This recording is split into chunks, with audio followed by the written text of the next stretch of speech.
കടിച്ചമർത്തിയ സങ്കടങ്ങൾ പിടിച്ചു നിർത്താൻ പറ്റാതെ വരുമ്പോൾ കണ്ണുനീര് കൂട്ടുനിൽക്കും, കരഞ്ഞുപോകും.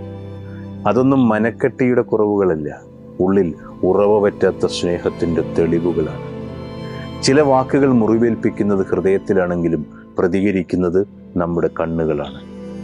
നിറഞ്ഞു കലങ്ങിയ കണ്ണുകൾക്ക് പറയാനുണ്ടാകും ആത്മാർത്ഥമായി ആരെയോ സ്നേഹിച്ച് തോറ്റുപോയ കഥകൾ.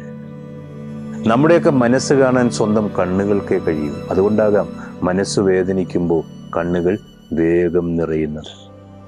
വേദനയിൽ നിന്നും കണ്ണുനീർ ചോരുമ്പോൾ അകലെ ഉണ്ടാകുന്നത് കരുത്തിൻ്റെ പിറവിയാണ്. അത് ദുർബലതയുടെ ലക്ഷണമൊന്നുമല്ല, അതിജീവനത്തിൻ്റെ ശബ്ദമാണ്.